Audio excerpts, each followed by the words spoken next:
Hey everybody, it's Ronn Grant, and you're watching Just for the Record. Stay tuned, you're watching 284 Media.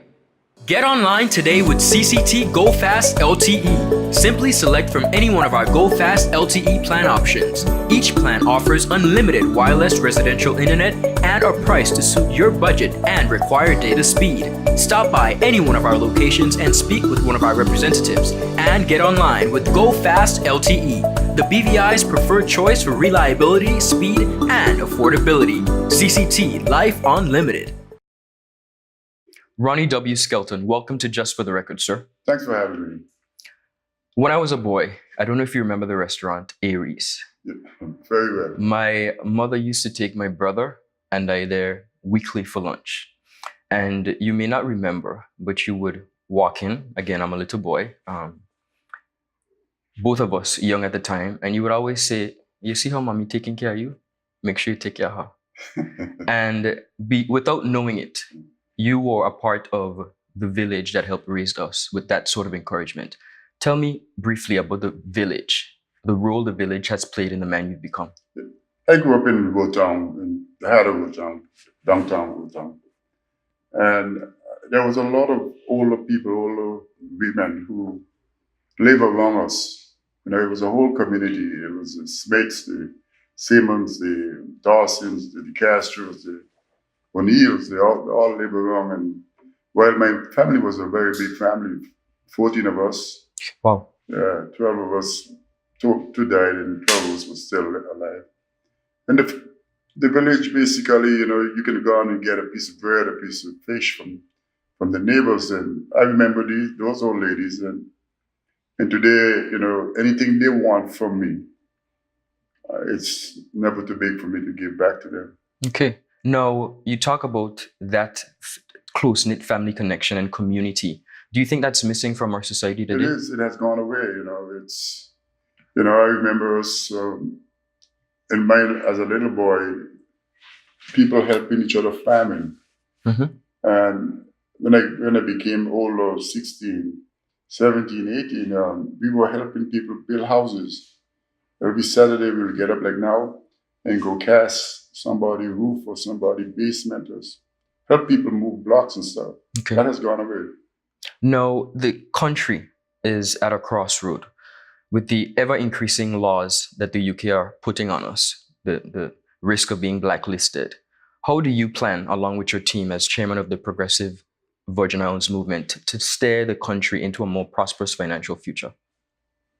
I wouldn't want to put it as a prosperous financial future, but financial services is here to stay. We got to constantly negotiate, engage the different organizations and nonprofit organizations and countries that we do business with, to let them know that while we continue to say we are well regulated, even more highly regulated than developed countries, we still have to show above and beyond that we don't have people who are ethically challenged, so to speak, okay, using our financial vehicles and other programs to do whatever they do in terms of illegal activities. Okay.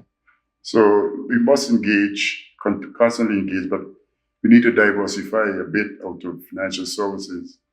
And tourism is a good quick one to win. Okay. We also need to develop a fishing and agriculture industries, because I think we can get people employed in those areas if we approach it in a modern way.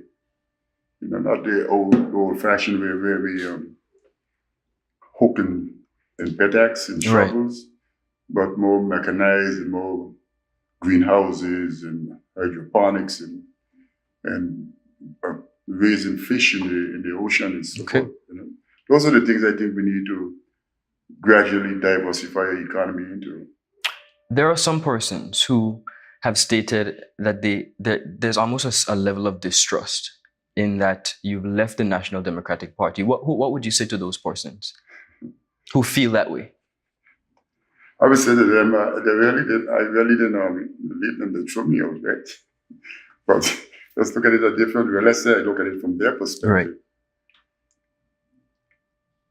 1998, we got together as a group, 20 something of us, to find a new direction for the country.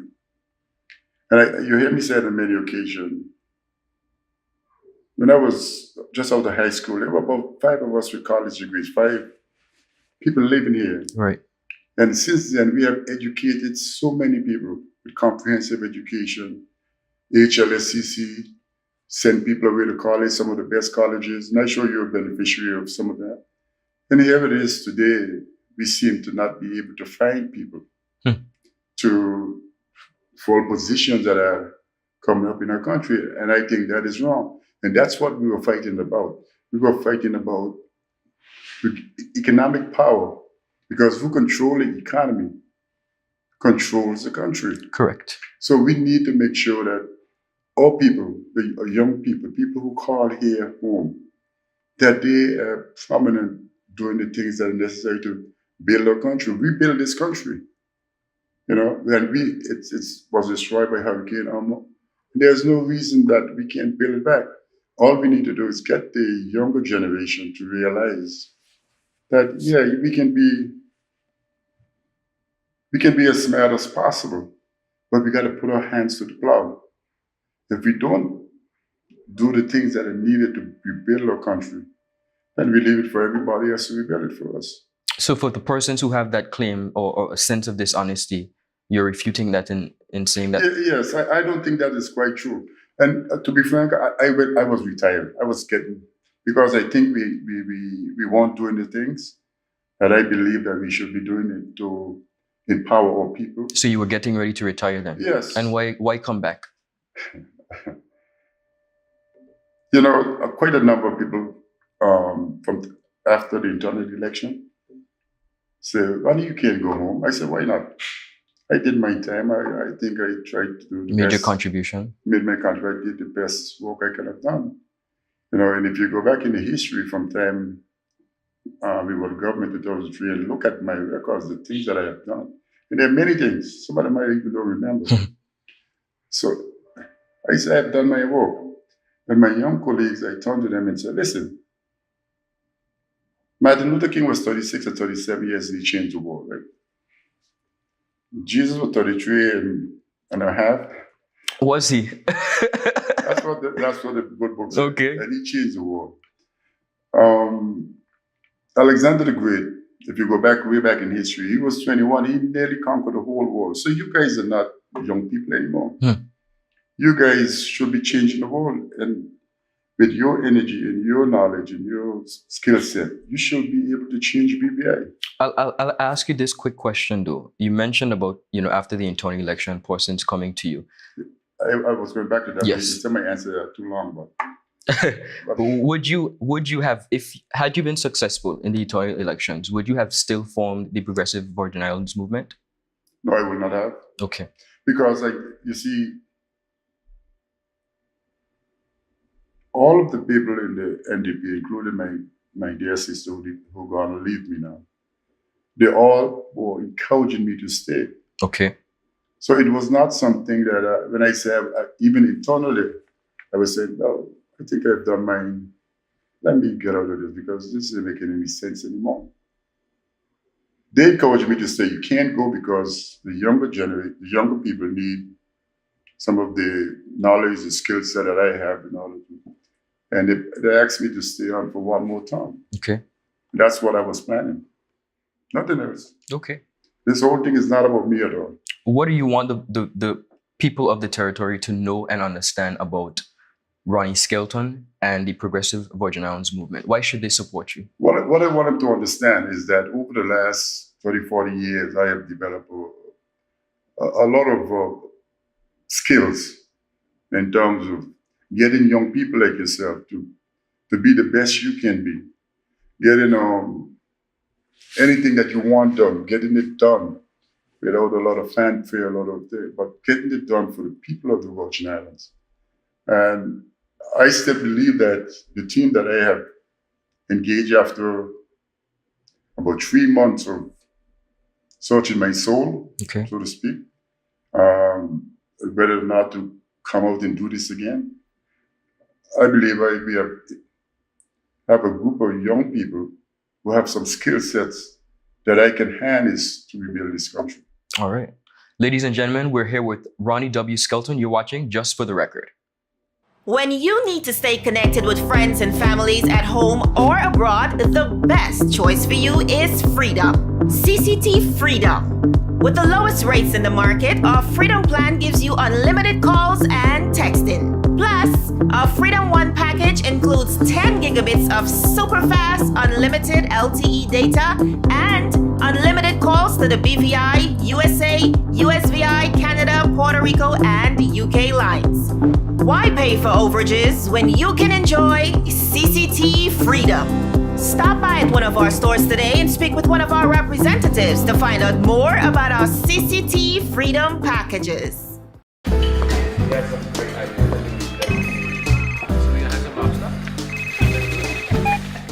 Hello? Wait, you're the launch I get? You say you were sick? What happened to our wedding rehearsal? No, babe. I'm actually watching the news right now. Take a listen. Topping our newscast today, UFOs seen around Tortola Pier Park. And District 3 residents outraged over no water supply. They simply cannot bathe. These and more stories when 284 News returns. All right, babe, just get some rest, take 2 Advil, and I'll see you later. Bye. Okay, honey. I see you later. I love you.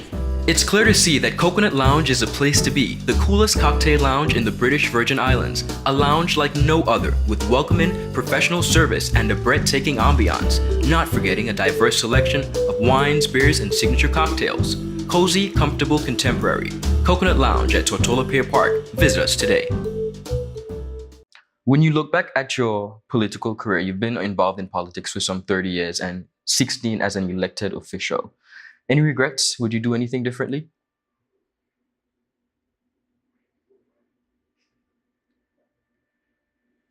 I think I wanted to do any regrets. I wanted to do more for my country, and I wanted us to concentrate in building our country and our people.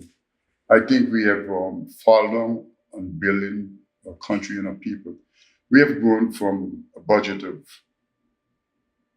150 million to 330 million, but we don't have the things to demonstrate to the world that, listen, the country's so rich, 32,000 people, and the $330 million in our infrastructure is in shambles. That I regret. Okay.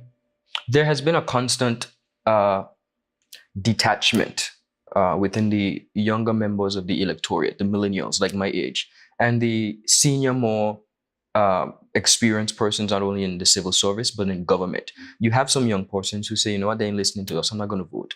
What are your plans to bridge the gap between the younger generation and the old generation? Even in my own household, I don't think it's unique just for the voting process. It's also unique for the new generation. There's a new mentality, a new thinking that's going on with young people. And, you know, my own family, which is 100+ people, and they, from babies, I think you have that difficulty to be able to explain to them. But if you don't know where you come from, you can't really figure out where you're supposed to be going or where you're going. Because then after that, anywhere you go, it's basically your destination.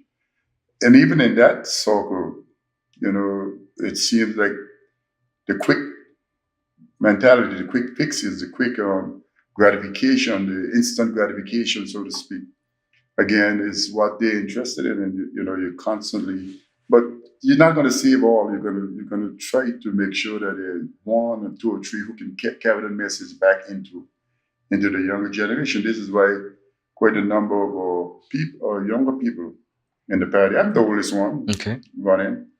The younger there to take that message down, because I think they understand that the country can't move forward if you don't know where you are, where you came from.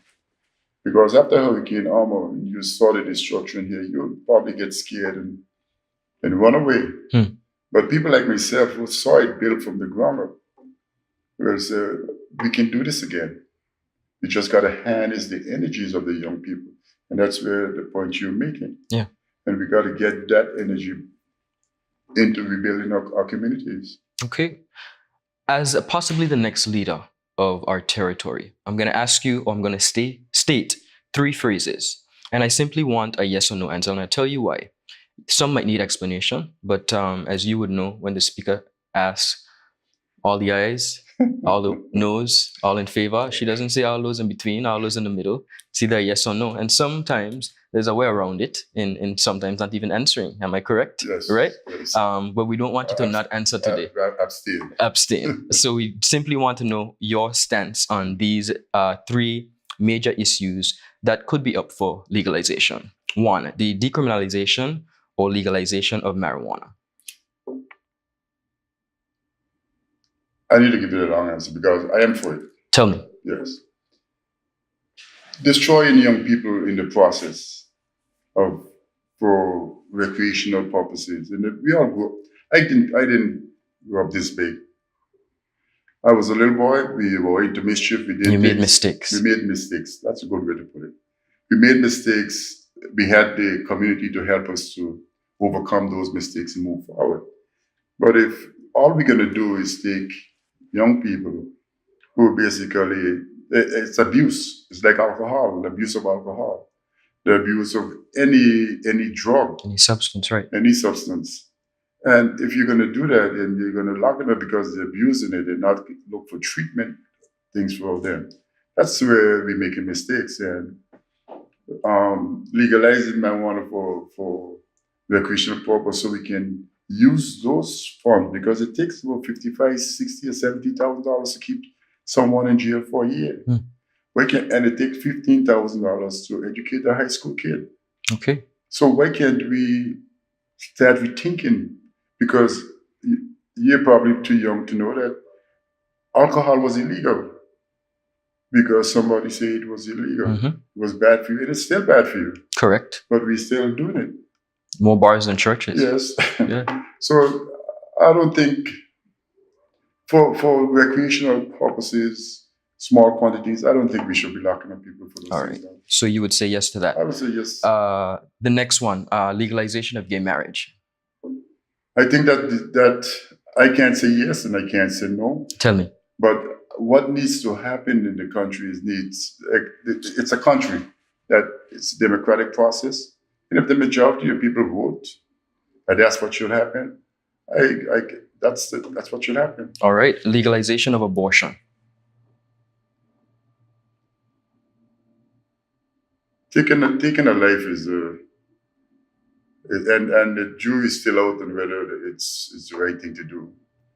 I don't think right now I will legalize abortion unless it's for medical, serious medical purposes. All right. Thank you so much. Now to one of my favorite parts of this interview. I am going to call out some simple questions, and I want you to give me the first response that comes to your mind. A secret talent. Do you have a secret talent? I don't think it's a talent, but no, I don't. You don't? Guilty pleasure.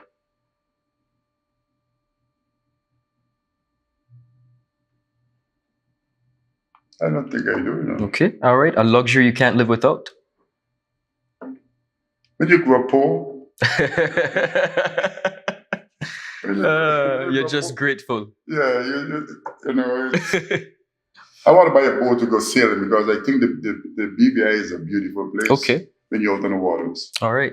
Someone from Virgin Islands history yesteryear that if you had the opportunity to take to lunch, who would it be? There'd be a lot of them. Lavity, H.O. Penn, I remember going to his shop and just to have that conversation from that era that I didn't understand. Now I get into understand it a little better. Okay. There's quite a number of them that I can really sit down and have a conversation with, like I have it with you. Okay. What food could you eat every day? And I shouldn't eat it? Pea soup. Pea soup. All right. Okay. Not a problem. With pigtails. With pigtails. Yeah. Okay. Milk and sugar? No. Okay. Well, yeah, milk and sugar. Okay. Because then it's not pea soup. Okay. Childhood celebrity crush. Did you have one? Well, you know, I grew up in the basketball world, so it will have to be like Dr. J, those kind. I don't think that's a crush. Just a crush, but someone you looked up to. Yeah, look okay. up to. All right. And the best compliment you've ever gotten? I said the other day when a pastor came to me and not the other day, last year sometime, and said, "Ronnie, you cannot go home. We need you to help us to rebuild this country." Okay. And I didn't know that that person looked at me and that is a compliment. Yeah. Honorable Ronnie W. Skelton, thank you so much. Just for the record. Thank you. Is business slow? Cash flow down? Hosting an upcoming event? We can help. Advertise with 284 Media and take your business or event to the next level by enhancing your present marketing and messaging strategies. Allow our team of experts to create a personalized ad that sets your business apart from all the rest. This could be your business or event. So, what are you waiting for? Contact our marketing team at 284media@cctbvi.com. Advertising with us works.